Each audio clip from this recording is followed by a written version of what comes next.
I have spent my entire life either at the schoolhouse, on the way to the schoolhouse, or talking about what happens in the schoolhouse. Both my parents were educators. My maternal grandparents were educators. And for the past 40 years, I've done the same thing. And so needless to say, over those years, I've had a chance to look at education reform from a lot of perspectives. Some of those reforms have been good. Some of them have been not so good.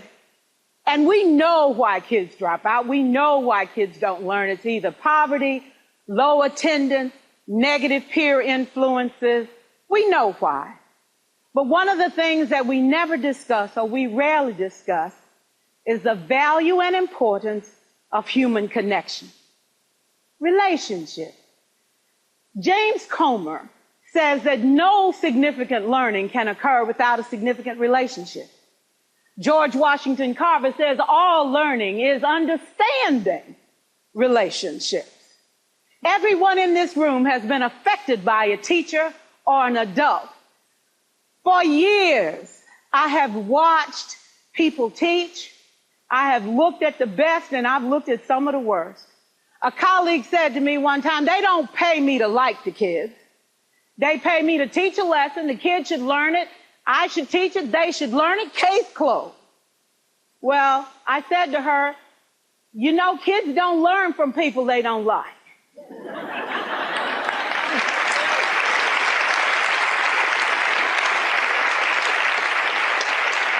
She said, that's just a bunch of hooey. And I said to her, well, your year is going to be long and arduous, dear. Needless to say, it was. Some people think that you can either have it in you to build a relationship or you don't. I think Stephen Covey had the right idea. He said you ought to just throw in a few simple things, like seeking first to understand as opposed to being understood. Simple things like apologizing. You ever thought about that? Tell a kid you're sorry, they're in shock. I taught a lesson once on ratios. I'm not real good with math, but I was working on it. And I got back and looked at that teacher edition. I taught the whole lesson wrong. So I came back to class the next day and I said, look, guys, I need to apologize. I taught the whole lesson wrong. I'm so sorry. I said, that's okay, Miss Pearson. You were so excited. We just let you go.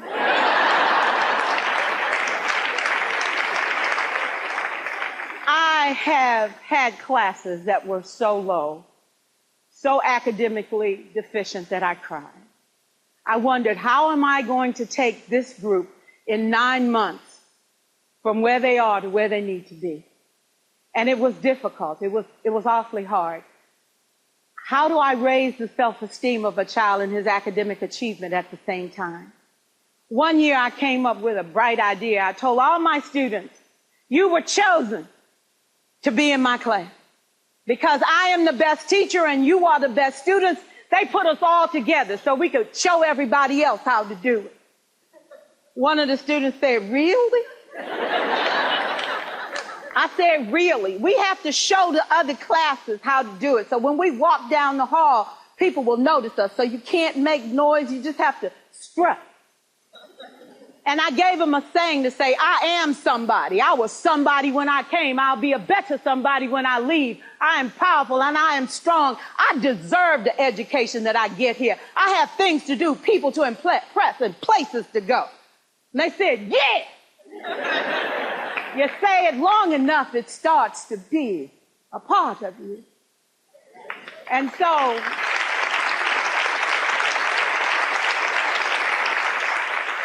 I gave a quiz, 20 questions. Student missed 18. I put a +2 on this paper and a big smiley face. He said, Miss Pearson, is this an F? I said, yes. He said, then why'd you put a smiley face? I said, because you on the roll. You got 2 right, you didn't miss them all. I said, and when we review this, won't you do better? He said, yes, ma'am, I can do better. You see, -18 sucks all the life out of you. +2 said, I ain't all bad.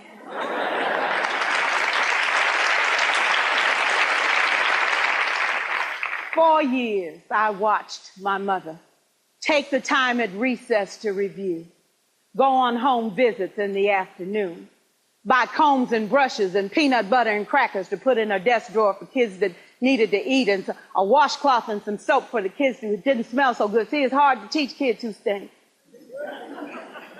And kids can be cruel. And so she kept those things in her desk, and years later, after she retired, I watched some of those same kids come through and say to her, you know, Miss Walker, you made a difference in my life. You made it work for me. You made me feel like I was somebody when I knew at the bottom I wasn't. And I want you to just see what I've become. And when my mama died 2 years ago at 92, there were so many former students at her funeral. It brought tears to my eyes, not because she was gone, but because she left a legacy of relationships that could never disappear. Can we stand to have more relationships? Absolutely. Will you like all your children? Of course not. And you know your toughest kids are never absent. Never. You won't like them all, and the tough ones show up for a reason. It's the connection. It's the relationships. And while you won't like them all, the key is they can never, ever know it. So teachers become great actors and great actresses, and we come to work when we don't feel like it, and we listen to policy that doesn't make sense, and we teach anyway.